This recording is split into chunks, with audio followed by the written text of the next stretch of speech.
आज हम दो चरों वाली रैखिक समीकरण दो चरों वाली रैखिक समीकरणों को हल करना सीखेंगे कि हमारे पास किस किस विधि से दो चरों वाली रैखिक समीकरण युग्म को हल किया जा सकता है। तो हमारे पास इन्हें हल करने की विधियां, मेथड्स हमारे पास क्या क्या हैं। एक मेथड हमारे पास होता है प्रतिस्थापन विधि, सब्स्टिट्यूशन मेथड। दूसरा हमारे पास आता है विलोपन विधि, एलिमिनेशन मेथड। तीसरा हमारे पास आता है वज्र गुणन विधि, क्रॉस मल्टीप्लिकेशन मेथड। और चौथा हमारे पास लास्ट मेथड आता है हमारे पास ग्राफिकल मेथड, ग्राफीय विधि। इन चार मेथडों से हम किसी भी युग्म को, पेयर को, रैखिक समीकरणों के पेयर को हल कर सकते हैं। इन चार विधियों में से आज हम इस प्रतिस्थापन सब्स्टिट्यूशन मेथड की बात करेंगे कि सब्स्टिट्यूशन मेथड से, प्रतिस्थापन विधि से किस तरीके से इनका सॉल्यूशन कैलकुलेट किया जाता है। तो देखिए,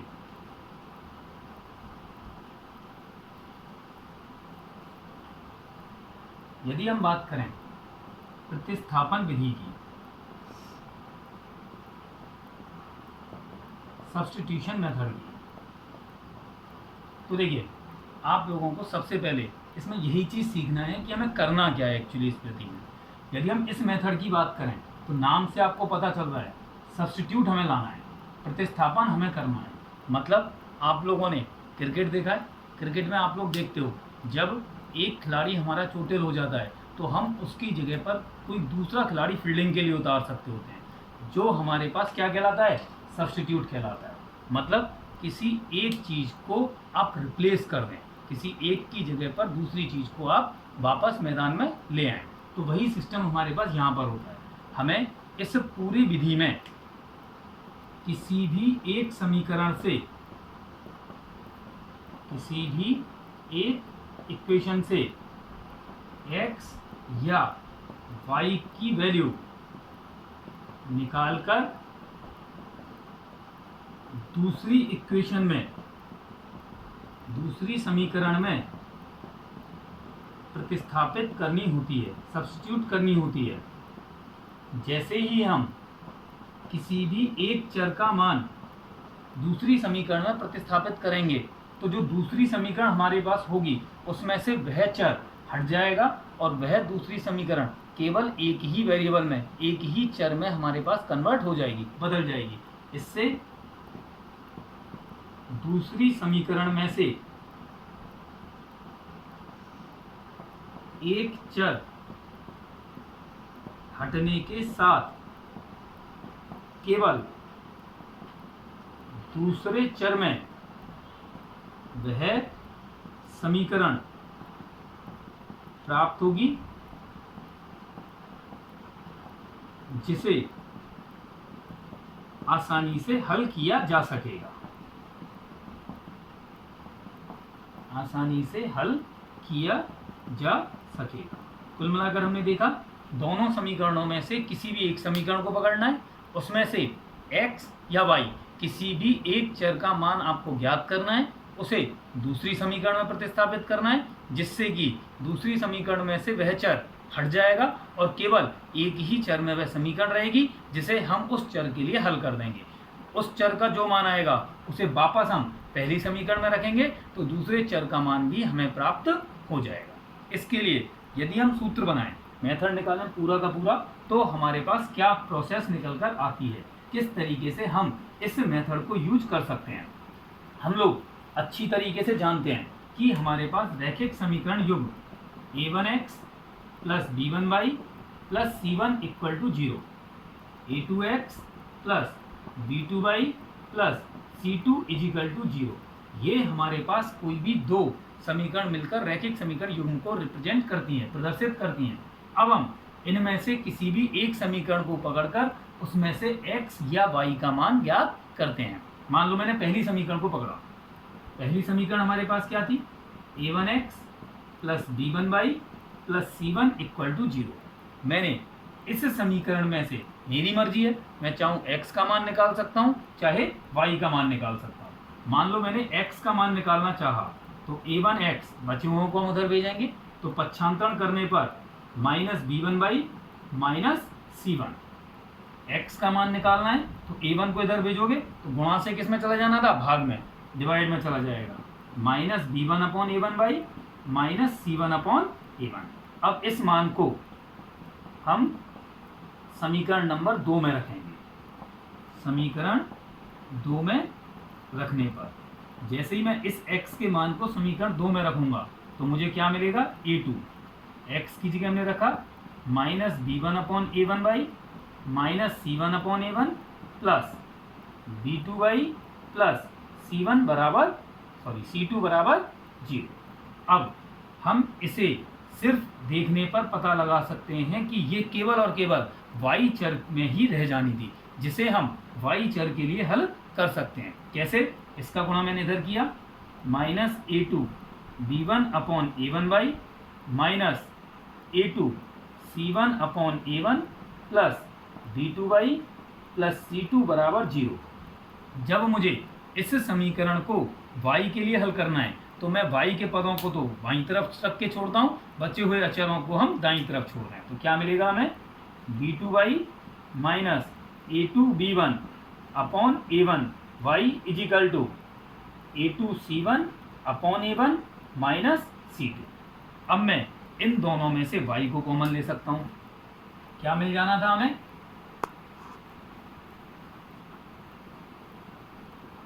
जैसे ही मैं y को कॉमन लूंगा तो मुझे मिलना था b2-a2b1/a1 बराबर, इन दोनों में से यदि मैंने a1 को एलसीएम ले लिया तो क्या रह जाना था, a2c1 माइनस इस a1 का गुणा इधर होना था a1c2। इसी प्रकार मैं a1 को यहाँ पे भी एलसीएम ले सकता हूँ, तो क्या मिलना था हमें, a1 हमने एलसीएम लिया तो b2a1 minus a2b1 equal to a2c1 minus a1c2 upon a1। अब दोनों तरफ बटे में a1 था जो कि कैंसिल हो जाना था, तो y का मान मेरे पास निकल कर आया a2c1 minus a1c2 upon b2a1 minus a2b1। ये हमारे पास y ज्ञात करने के लिए सूत्र की तरह भी काम कर सकता है। यदि आप किसी कॉम्पिटिटिव एग्जाम में इसकी बात करो तो directly a1 b1 c1 a2 b2 c2 के मानों को इस सूत्र में रखकर y का मान प्राप्त कर सकते हो। अब हम इसे इस जो आपने x का मान लिया था इस समीकरण में यदि इसको प्रतिस्थापित कर दिया जाए तो मुझे y का मान x का मान भी प्राप्त हो जाएगा। का मान समीकरण 3 में रखने पर क्या मिलेगा हमें, x बराबर -b1/a1 y की जगह हमारे पास आया a2c1 minus a1c2 upon b2a1 minus a2b1 minus c1/a1। अब हम इसको यदि हल कर दें तो हमें x का मान प्राप्त हो जाना था। इस x का मान ज्ञात करने के लिए हमने x बराबर -b1/a1 a2c1, या एक काम करते हैं एलसीएम डायरेक्टली ले लेते हैं, एक स्टेप अपन बचा सकते हैं। हमने a1 into b2a1 minus a2b1, a1 दोनों में था, ये एक्स्ट्रा था तो इस पूरे को एलसीएम लिया, तो माइनस b1 का गुणा इन दोनों में होना था और माइनस c1 में इन दोनों से गुणा होना था। तो क्या मिलेगा, minus b1 into a2c1 minus a1c2 minus c1 में हमें गुणा करना था इसका जो एलसीएम से बच गया b2a1 माइनस a2b। तो x इजिकल टू हमारे पास रह जाना था minus b1 a2 c1 minus minus plus a1 b1 c2 minus a1 b2 c1 minus minus plus a2 b1 c1 upon a1 b2 a1 minus a2 b1। अब आप देख लीजिए, यदि कुछ कट रहा हो तो काट दीजिए, अदरवाइज यही हमारे पास x की वैल्यू को लेकर आ जाएगा। अब देखेंगे a1 के साथ में a1 तो नहीं कट रहा क्योंकि b1 और b2 था, a2 के साथ में a2 b1 c1, a2 b1 c1, ये प्लस का और ये माइनस का, ये दोनों आपस में कैंसिल हो जाने थे हमारे पास में, तो x इजिकल टू, अब इन दोनों में से हम a1 को कॉमन ले सकते थे, क्या बचेगा b1 c2 minus b2 c1 upon a1 b2 a1 minus a2 b1, तो इस a1 से ये a1 भी कैंसिल हो गया, तो हमारे पास x equal to b1 c2 minus b2 c1 upon b2 a1 minus a2 b1, ये हमारे पास x ज्ञात करने का सूत्र आ जाएगा। ये दोनों ही x और y का मान ज्ञात करने के लिए हमें सूत्र की तरह से काम में लिए जा सकते हैं। इस तरीके से हम किसी भी रैखिक समीकरण युग्म को, पेयर को x और y के लिए सब्स्टिट्यूशन मेथड से, प्रतिस्थापन विधि से हल कर सकते हैं। कुल मिलाकर हमने देखा प्रतिस्थापन विधि के लिए एक ही बात आपको याद रखनी है, किसी भी एक समीकरण से x या y का मान निकालकर दूसरी में रखो, उसके लिए हल करके वापस उस मान को पहली समीकरण में रख दो, तो हमारे पास दोनों चरों के मान प्राप्त हो जाते हैं। अब अपने उत्तर की जांच करने के लिए कि हमने जो उत्तर निकाला है वो सही निकाला है या गलत निकाला है, इन x और y के मानों को दोनों समीकरणों में हमें रखकर संतुष्ट हो जाना चाहिए कि हमारा आंसर सही है या गलत है। इस तरीके से प्रतिस्थापन विधि से हम पूरे क्वेश्चन को हल कर सकते हैं। देखिए एग्जाम्पल लेते हैं। अब हम इन 3 एग्जाम्पलों को देखते हैं। 3 अलग अलग तरीके के हमने एग्जाम्पल लिए जिससे हम इस मेथड को पूरी तरह से समझ पाएंगे। देखिए सबसे पहले मैंने एग्जाम्पल लिया x प्लस वाई बराबर 15, x minus y equal to 5। ये हमारे पास 2 समीकरण थी जिन्हें हमें हल करना था। इसमें मैंने क्या किया, समीकरण 1 से देखा x प्लस वाई बराबर 15, प्रोसेस क्या थी, x या y का मान निकालना है। मैंने इससे x का मान निकाला तो कितना हो जाना था 15, y को उधर ले गए माइनस का हो गया। अब इस मान को मैंने समीकरण 2 में प्रतिस्थापित किया। जैसे ही मैं इसे समीकरण 2 में पुट करूंगा तो x की जगह हमने रखा 15 माइनस वाई इजिकल टू 5। अब y को एक तरफ रखते हैं, अचर पदों को एक तरफ रखते हैं, तो देखना minus y equal to 5 minus 15, तो देखना माइनस वाई और माइनस वाई कितने हो जाने थे, माइनस के 2y बराबर 5 प्लस का 15 माइनस का तो घटाए जाएंगे, तो 5 में से 15 घटाओगे तो 10 रह जाने थे, माइनस वाली बड़ी थी तो किसके रह जाने थे, माइनस के। अब दोनों तरफ का माइनस कैंसिल आउट हो जाना था, तो y इक्वल टू आया 10/2, गुणा में था तो इधर जाके भाग में हुआ, तो y बराबर मेरे पास आ गया 5।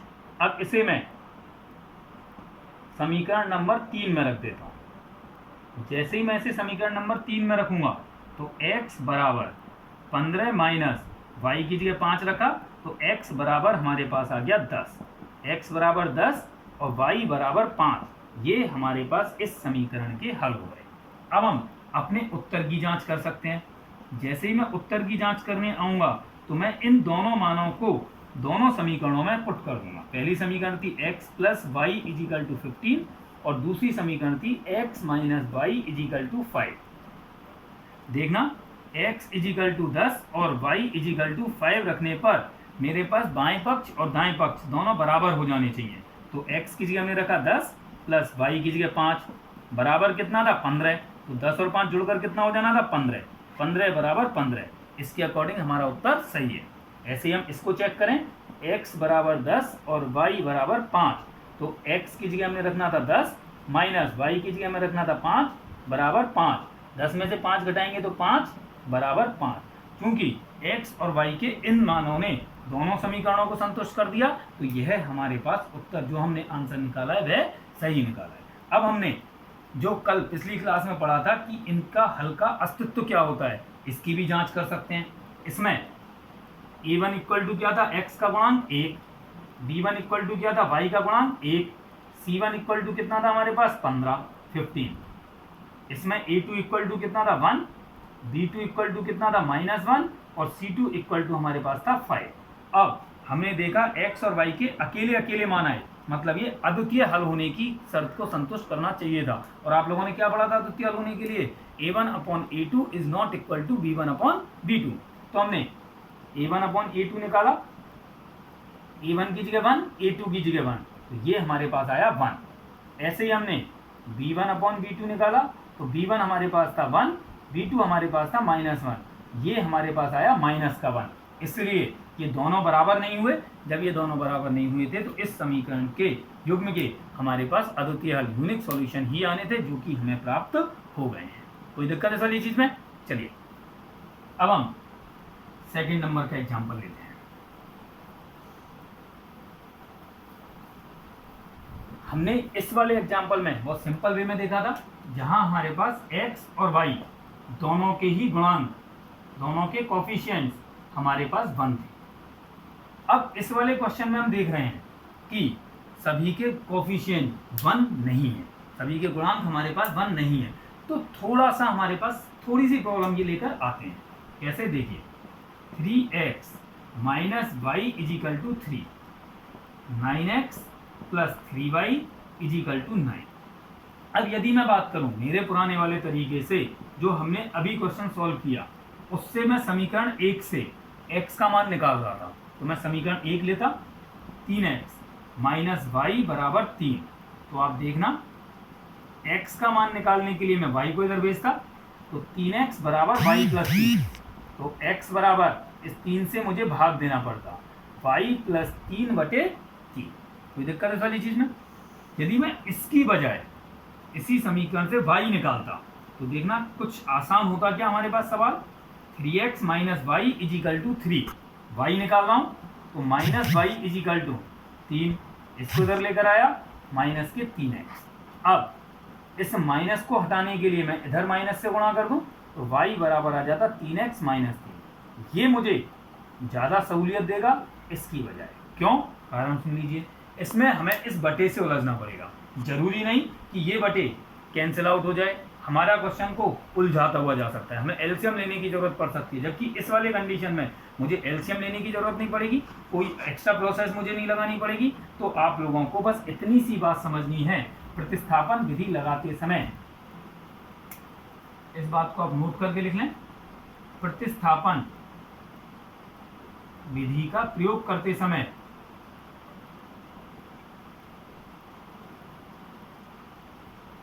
आप उस चर का मान ज्ञात करेंगे,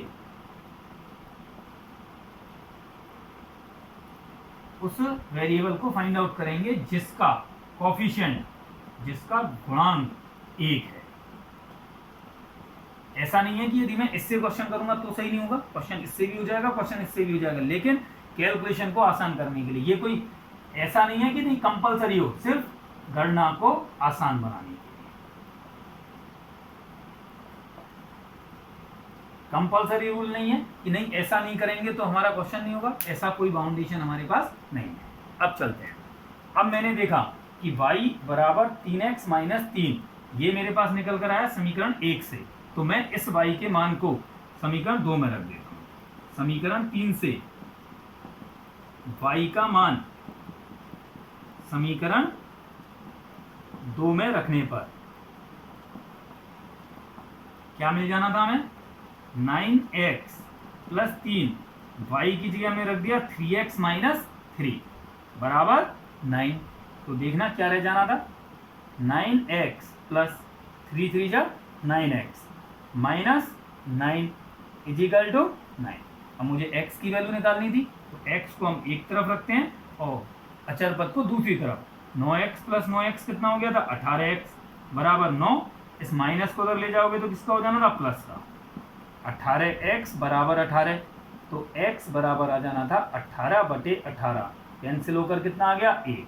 x का मान 1 आया, जो हम समीकरण नंबर 3 में रख देते हैं, जिससे हमें y का मान प्राप्त होगा। तो y बराबर समीकरण 3 से y बराबर हमें मिलेगा 3, x की जगह 1 माइनस 3, तो 3 गुणा 1 करेंगे 3 माइनस 3, ये हमारे पास आ गया 0। x बराबर 1 और y बराबर 0, ये हमारे पास इस समीकरण युग्म का निकाय का हल आ जाएगा। अब हम अपने उत्तर की जांच करेंगे। तो उत्तर की जांच करने के लिए वही दोनों समीकरण 3x माइनस वाई बराबर 3 और 9x प्लस 3y बराबर 9, x बराबर 1 और y बराबर 0 रखें।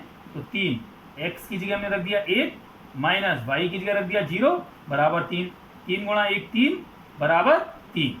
ऐसे ही x बराबर 1 और y बराबर 0 रखें। तो 9 गुणा 1 प्लस 3 गुणा 0 बराबर 9। तो 9 गुणा 1 9, ये 0 हो गया बराबर 9। तो हमने देखा कि इस हल ने दोनों समीकरणों को संतुष्ट कर दिया, इसका मतलब हमारा उत्तर सही है। तो हमें इस बात से भी डरने की जरूरत नहीं थी, यदि x और y के गुणांक 1 से ज़्यादा भी आ जाते हैं तो ये मेथड हमारा फेल नहीं हो सकता किसी भी कंडीशन में। ऐसे ही एक हम तीसरा एग्जाम्पल और लेते हैं जिसमें मैंने गुणांकों को अंडर रूट में लिया हुआ है, कोफिशिएंट्स को मैंने अंडर रूट में ले लिया। इसको और हम समझ लेते हैं। प्रोसेस में कोई अंतर नहीं है, मेथड में कोई अंतर नहीं है, आप लोगों को टेंशन लेने की जरूरत नहीं है। एक्स और वाई के गुणांक चाहे पॉजिटिव हो चाहे नेगेटिव हो, चाहे भिन्न में हो, चाहे स्क्वायर रूट में हो, चाहे पॉइंट में हो, किसी भी चीज़ में आपको इनके कोफिशिएंट गुणांक दिए जा सकते हैं। ये मेथड आपको हर एक तरीके के सवालों पर इम्प्लीमेंट कर देगा। कैसे, देखिए third example.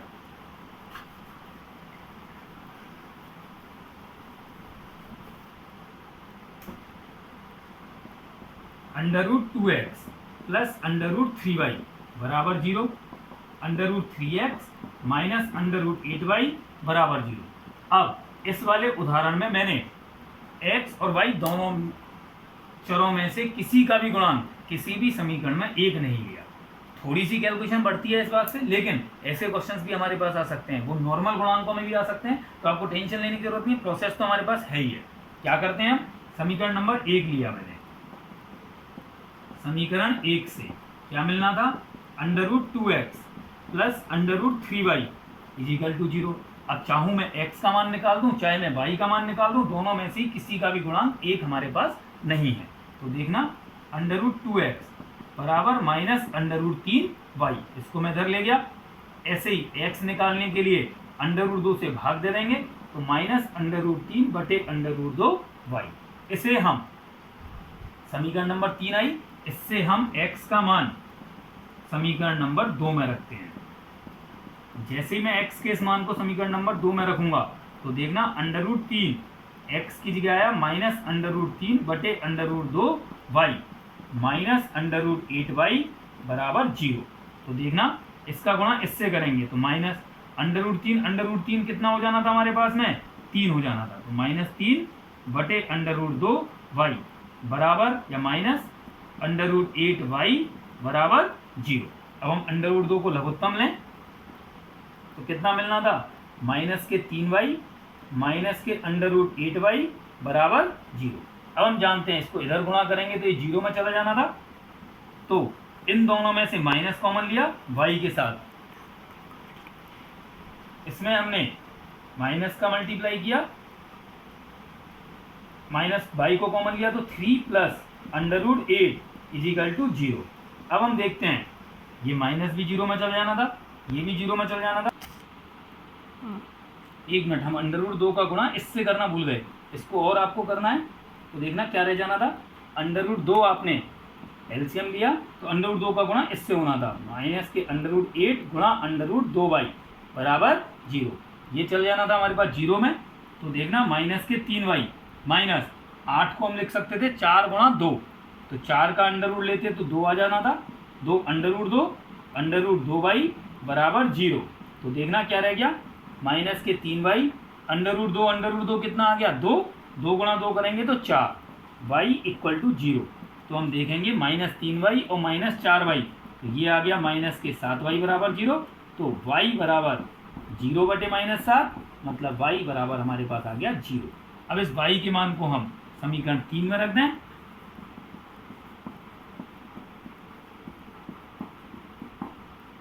x is equal to minus under root 3 बटे अंडर रूट 2 गुणा y की जगह हमने 0 रखा, तो 0 से जैसे ही आप गुणा करोगे किसी भी चीज़ का तो ये भी कितना आ गया, 0।